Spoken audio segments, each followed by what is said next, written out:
गौतम बुद्ध के शिष्य आनंद की कहानी।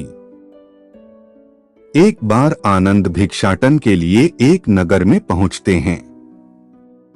बहुत देर चलने के बाद उन्हें तेज प्यास लग जाती है, जिसके कारण वो एक कुएं के पास जाते हैं, जहां पर कुछ स्त्रियां पानी भर रही होती हैं।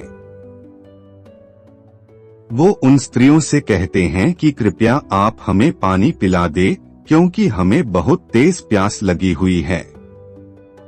उनमें से एक स्त्री आनंद को पानी पिलाती है और वो स्त्री आनंद के रूप को देखकर पूरी तरह से मन मोहित हो जाती है।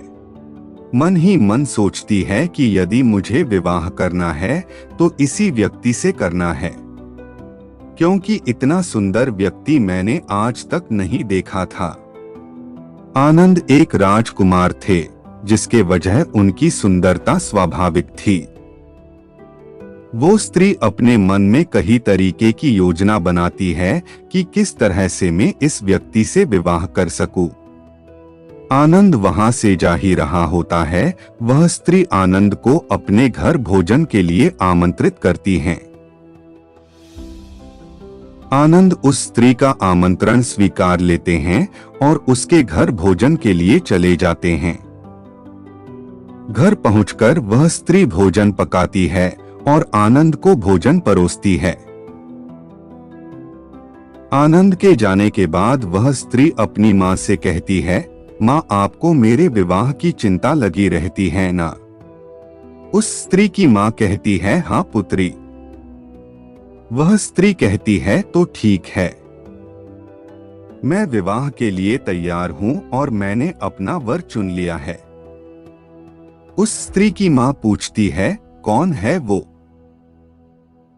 वह स्त्री कहती है, वो ये भिक्षु हैं जो हमारे घर भोजन करने के लिए आए थे।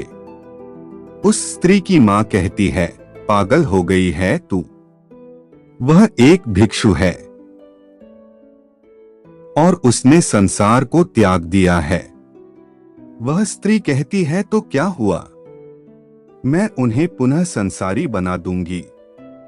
उस स्त्री की मां कहती है, यह नहीं हो सकता। वह स्त्री कहती है, यदि तुम चाहो तो हो सकता है मां, तुम जादू टोना जानती हो ना? तो ऐसा कोई मंत्र फेरो दो कि वह भिक्षु मेरा हो जाए, और अगर तुम ऐसा नहीं कर सकती तो मेरा मरा हुआ मुंह देखने के लिए तैयार हो जाओ। उस स्त्री की मां कहती है, ठीक है, यदि तेरी यही जिद है तो तू ऐसा कर कि उसे एक बार भोजन पर फिर बुला, मैं वशीकरण के दाने बना दूंगी, तू उसके भोजन में मिलाकर उसे खिला देना, फिर वह भिक्षु हमेशा के लिए तेरा हो जाएगा। अगले दिन फिर वह स्त्री आनंद को भोजन के लिए आमंत्रित करती है। आनंद उस स्त्री की बात मान लेता है और उसके घर जाकर भोजन ग्रहण करने लगता है। उस स्त्री ने पहले से ही भोजन में वशीकरण के दाने मिला रखे होते हैं, जिसके कारण आनंद बेसुध हो जाता है। आनंद के बेसुध होते ही वह स्त्री आनंद के साथ गंधर्व विवाह की तैयारी में लग जाती है। वहां बुद्ध के पास भिक्षाटन कर सभी भिक्षु लौट आते हैं, परंतु आनंद नहीं लौटता। आनंद के वापस न आने के कारण बुद्ध अन्य भिक्षुओं से उसके बारे में पूछते हैं। सभी भिक्षुओं में से एक भिक्षु कहता है, बुद्ध, आज आनंद एक स्त्री के घर भोजन करने के लिए गया था। बुद्ध कहते हैं, परंतु बहुत समय हो गया है, अब तक उसे लौट आना चाहिए था। तुम जाओ और उसे देखकर आओ। वह भिक्षु उस स्त्री का घर जानता था, जहां आनंद भोजन के लिए गया था।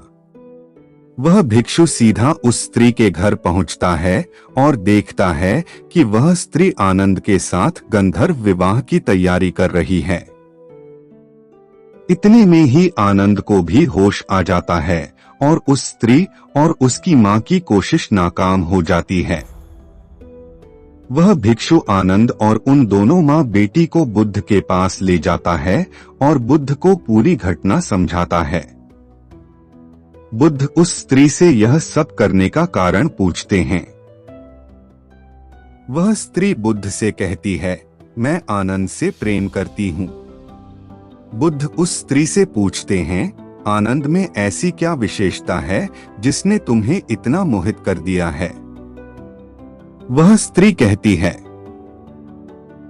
मुझे आनंद का सब कुछ अच्छा लगता है, उसकी आंखें, उसकी नाक, उसके होंठ, उसकी चाल, उसकी वाणी और सब कुछ। मैं उसे हर रूप में प्रेम करती हूँ।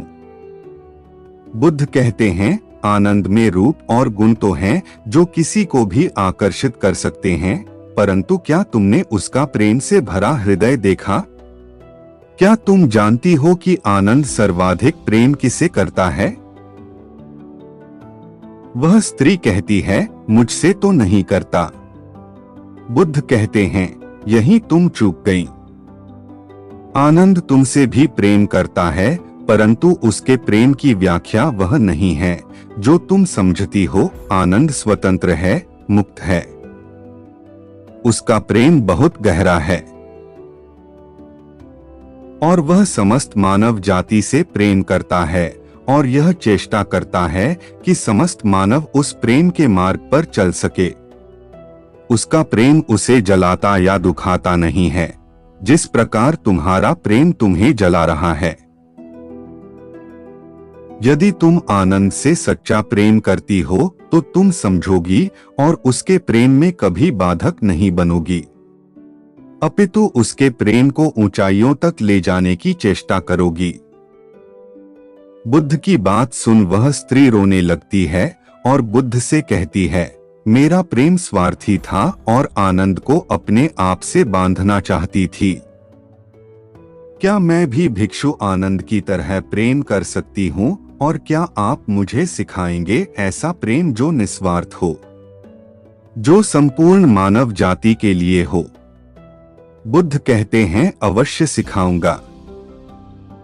दोस्तों, आपको इस कहानी से क्या सीखने को मिला यह हमें नीचे कमेंट बॉक्स में कमेंट करेंगे जरूर बताएं।